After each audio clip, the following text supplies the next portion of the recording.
Part 1 of 7. Welcome. Today, we will revisit one of the most mysterious and contradictory chapters of Soviet history, the state's fight against pornography, which reached unprecedented levels during the perestroika era.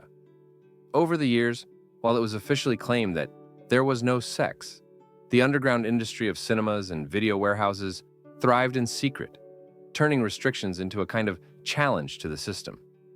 At the same time, the authorities played a game of cat and mouse, intensifying pressure. Lists of banned films, high-profile trials, thousands of confiscated tapes, appearing to be a battle with no clear winner. But how effective were the actions of the Soviet security forces? What cunning schemes did this moral struggle conceal?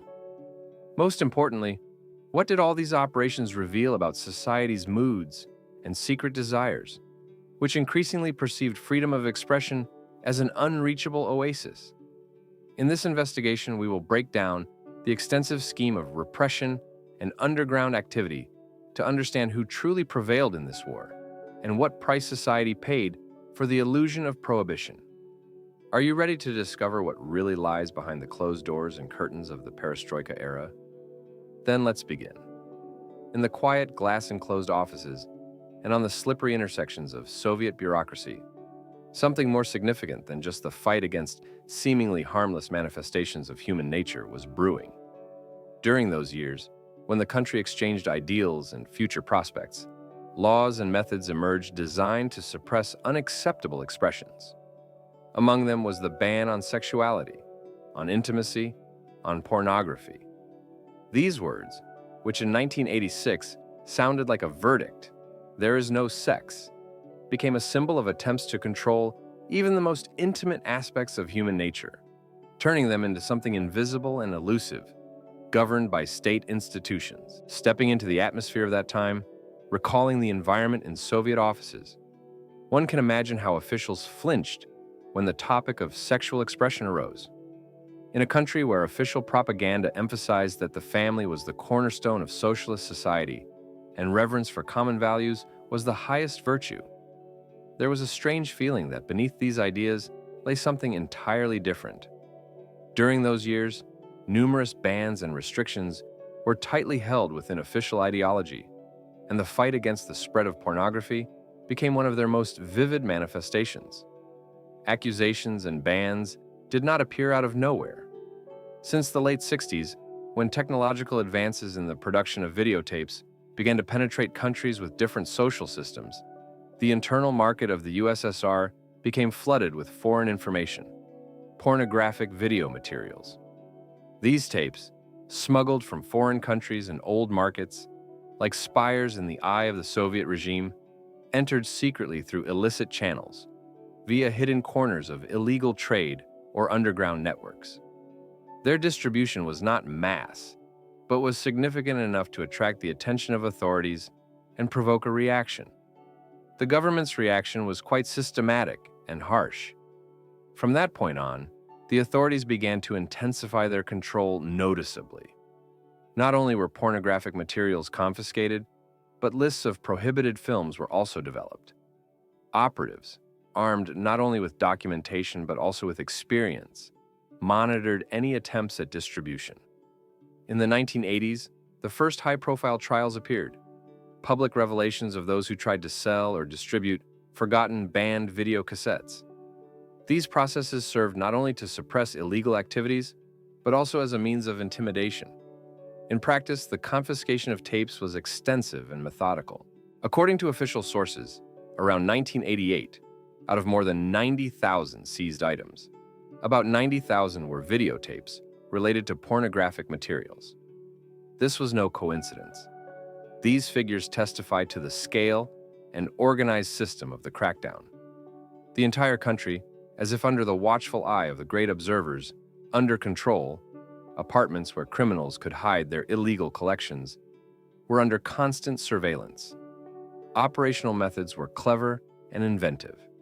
Officers monitored suspicious apartments, those who frequently entered or left at night.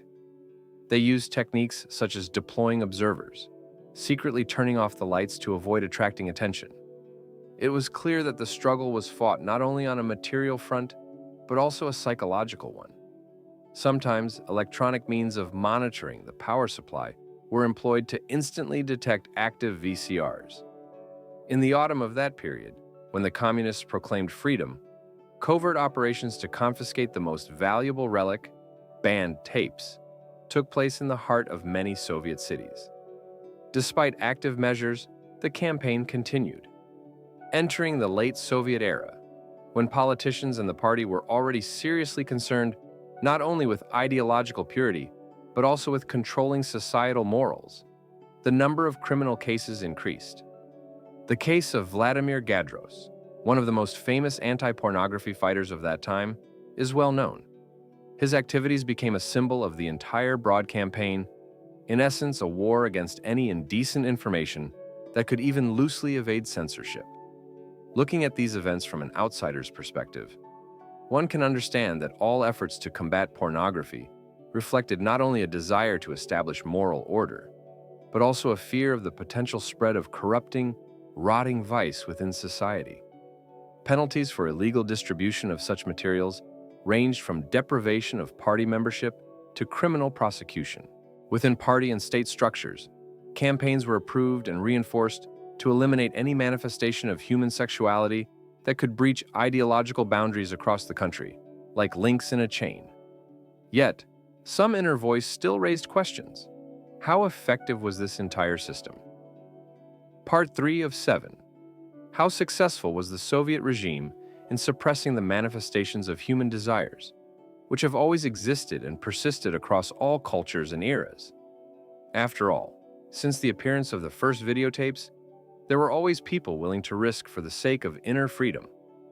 The methods in any case existed, and yet they sometimes seemed utopian. It's impossible to completely destroy internal impulses, impossible to trace and control every human thought. And this is the main hook. How did these measures affect the everyday lives of citizens? From an external viewpoint, it seemed that the borders declared by the state were narrow and unstable obstacles. What opportunities remained for the curious, brave, or unpunished? Were there no ways to circumvent the bans? Were secret societies not formed? Encrypted channels not created? Even in the most severe conditions, it seemed possible to find ways around the system. Thus, strictly enforceable measures to combat pornography were not only means of restriction, but also proof that human desire, ultimately, is too strong to be completely suppressed. Naturally, the entire history of fighting this phenomenon represents an eternal conflict between freedom and control, between natural and artificial. By the late 1980s, the Soviet Union was on the cusp of change. The social climate, imbued with hope for renewal, simultaneously carried the heavy legacy of a mature socialist regime in which control over information, culture, and entertainment was one of the main tools of power. It was precisely during this period, in the shadow of official retrograde policies and ideological restrictions, that a distinct underground world migrated. Hidden cinemas, illegal video salons, and the market for pornographic videotapes emerging as a result of ongoing struggles between prohibition and people's desire to access illicit, forbidden information. The penetration of videotapes into everyday life in the Soviet Union became a revolution in the entertainment system. By the late 1980s, underground video stores and film clubs, where foreign films and pornographic material were shown, began to spread into the city outskirts and old centralized districts. Their appearance was no coincidence. It was a response to bans, an attempt to affirm personal freedom within the framework of the unyielding Soviet regime. Owners of videotape recorders, those very Soviet suitcase or imported devices, acted as modern smugglers of cultural values. They organized underground screenings, secret showings, and held off-site events outside the city, in abandoned houses, rural huts, where no one could find or stop them. Amid old rural plains, far from urban routines, underground cinephiles held their screenings, turning each evening into a form of small resistance against the system. Video cassette exchanges among acquaintances became a crucial element of this underground world, representing not only an economic but also a social form of interaction. There was no safer way to access pornographic content than through personal exchanges between trusted friends, acquaintances, and neighbors. Handing over a cassette meant not only avoiding fines or criminal responsibility, but also maintaining one's anonymity. In a world where legal access to foreign or even domestic pornographic material was practically impossible, such exchanges became almost the only portal into this forbidden realm. However, this trust also required caution. Each person caught with an illegal cassette faced inevitable repercussions. The prices for pornographic videocassettes were so high that they became a scarce commodity. Possessing several such tapes could provide months of entertainment, but each purchase carried risks, dangerous black market transactions, or possible intervention by law enforcement. Special operations to seize counterfeit cassettes at customs, initiated by internal agencies, were part of the Soviet state's fight against the illegal market. Customs officers and special units operated with the awareness that illegal pornographic media undermined moral foundations, corrupted public consciousness, and violated the supposed moral values of the Soviet system. For those hiding in the shadows, security was paramount. Whether they traveled by train, used couriers, or relied on official transmission methods, they strictly adhered to rules. Surveillance of apartments and entrances, constant changes in delivery routes, and the use of observers, so-called shield guards, all measures that helped avoid detection. Suspicious behavior, noticed by the lookouts, could halt the entire operation, leading to arrests and confiscation of materials. It was no coincidence that a culture of secrecy developed during that time, where every detail could be a sign of danger. Unusual guests, suspicious phone calls, excessive attention to detail. These could all be clues that behind the door was not just an ordinary apartment, but an entire hidden world of illegal entertainment. The 1980s saw the emergence of the first video salons, specialized venues equipped for screening illegal content. These establishments purchased cassettes from imports, often from Western countries, Holland, Germany, France. Smuggling networks crossed borders, overcoming stretched customs controls and harsh penalties for counterfeiting. Western pornography of that era was distinguished by high image quality and a wide variety of genres, making such salons a noticeable but highly risky target for law enforcement. Part 5 of 7. The thirst for new experiences, curiosity, and the forbidden allure created a steady demand, despite the threats and the risks. Nevertheless, the attempts by the state to combat this illegal market were gradual, limited, and chaotic. Special units confiscated tapes at customs, pressured underground distributors, and carried out raids.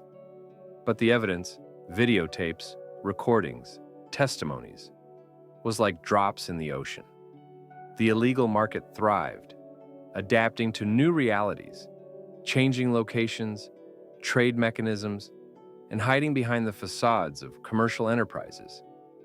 Tapes disappeared from sight suddenly and forever, only to reappear soon after, in another warehouse, in a different city district. Law enforcement, despite all efforts, could not fully eradicate the phenomenon. It only made it more clandestine, but did not destroy it. An entire layer of this underground world, its methods, its culture, all this demonstrates how complex the confrontation between the state and those who violated its norms was. For some, the fight against pornography was a matter of ideological purity. For others, it was a question of personal freedom, a resistance against strict restrictions and bans. Depending on the methods of concealment, control evasion tactics, as well as the level of technical equipment and the ability to suppress one's own fear, then or now. Could the Soviet system fully eliminate the illegal pornography market? Or did it, like a rainbow shadow, seep through system cracks in waves and flows, becoming part of cultural and informational resistance? These questions, which measure the boundary between lawful and forbidden, between open and secret, remain without definitive answers, because it is precisely in this struggle that the entire spirit of the era, the complexity of human nature, and the pursuit of freedom are revealed. In the dark corners of a Soviet city, during the years when the winds of change were already beginning to blow toward liberalization, when the upper echelons of party committees and security structures debated new ways of fighting and controlling, there were processes unfolding behind the facades of official decisions. They progressed in a marvelous, tumultuous mix between old conservative strictness and the suddenly awakened internal need of society for secret pleasures, forbidden knowledge. And on the stage of this clandestine world, the changes became more and more noticeable. Across the country, discreetly and unnoticed by the wider public, new forms of underground activity emerged, new channels of exchange, and new methods of penetrating materials that were at odds with Soviet morality. After the 18th anniversary of October, when Mikhail Gorbachev took power into his own hands, everything in the country began to change as if by magic, or through the magic of political renewal. Censorship, which for centuries held power over all media and culture, began to weaken, as if chains shackling freedom of speech were breaking. Soon, it became clear. Even in the most rigid years, the Soviet person had an internal resistance, a need to see, hear, learn, and although the authorities proclaimed their unwavering determination to combat pornography and depravity, they were nonetheless forced to admit that control over cultural products was becoming increasingly conditional. Time went on, and with it, the state's attitude towards the boundaries of permissible content changed. It is no coincidence that in 1986, there was a rapid increase in illegal activities related to the distribution of pornographic material. When strict bans were still in place, the growth in confiscations, measured by the number of seized tapes and destroyed underground warehouses, indicated the scale of this phenomenon. It is likely that approximately 10 times more illegal tapes were discovered than in previous years. People, driven by shame and fear, exchanged such materials secretly as if they were dangerous relics of the enemy. These tapes, often confiscated on the streets, in basements and apartments, found all over the country, testified to the fact that, despite harsh measures, the illegal distribution of porn was taking on increasingly professional forms. Against this backdrop stands one of the key figures of those years, Vladimir Gadros. In 1991, he was convicted for underground screening and distribution of pornographic films. His case caused a wide resonance, not only because it was another episode in the fight against the underground, but also because it revealed the level of sophistication and branching of clandestine networks. Gadros became a figure of insults and accusations. Some saw him as a symbol of resistance to the established order, others as a representative of aggressive structures actively suppressing any deviation from rules. However, in the context of political and economic instability, as well as a struggling new ideological system, law enforcement agencies found themselves in a difficult situation. On one hand, there was a need to combat the spread of illegal products. On the other, as censorship weakened, the demand for such materials grew evidently. They were numerous, constantly changing forms, from simple illegal photographs to complex video projects produced independently on home equipment. The era of underground factories, buying tapes at clandestine shops and exchange points, was gradually replaced by new distribution channels, hand-to-hand, through secret meetings, and via the latest technical means of that time, such as VCRs and video recordings. Mass media continued to operate in the old way, but experts and law enforcement officials, as the situation developed, began to use more subtle and often more dangerous tools. Expert assessments, internal reviews of films, often subjected to professional critique. Sometimes these assessments became not only a means of identifying illegal products, but also tools of ideological confrontation. Inside the government agencies and law enforcement structures, their own games and intrigues arose. Who evaluates materials and how? What is considered dangerous and what is permissible? All of this created a complex system where the boundaries between legal and illegal blurred to such an extent that few could give clear answers. Simultaneously, new forms of underground activities emerged that were difficult to control. Contrary to expectations, people learned to create their own films using home equipment, exchange tapes within closed communities. Independent filmmaking was no longer just a plot for pages in a book, but a reality. Distribution happened not only through personal meetings, but also through intricate networks, hidden warehouses, reselling, and constant search for new channels to evade pursuit and monitoring eyes. The key question lingering in the air at that time was, could the policy of simplified liberalization, initiated in 1986, gradually reduce the criminal nature of distributing pornographic material? Or would it continue to develop in underground chains, becoming ever more clandestine and technologically advanced? Could the authorities find a balance between strict measures and liberalization to prevent an even larger-scale underground expansion?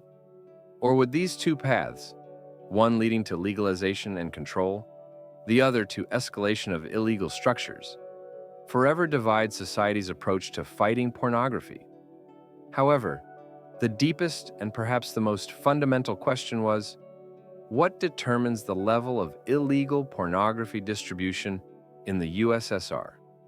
Is it primarily the result of state activities, its censorship institutions, strict laws, and repressive measures? Or a more complex fact, the internal needs of society, an expression of its inner self that resists any attempts at complete control?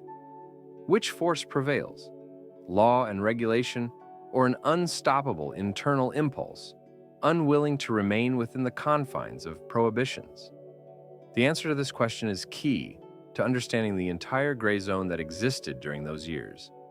A gray zone where official propaganda clashed with secret desires, and where the fight for morality and freedom took place not only on the fronts of law, but also within human souls.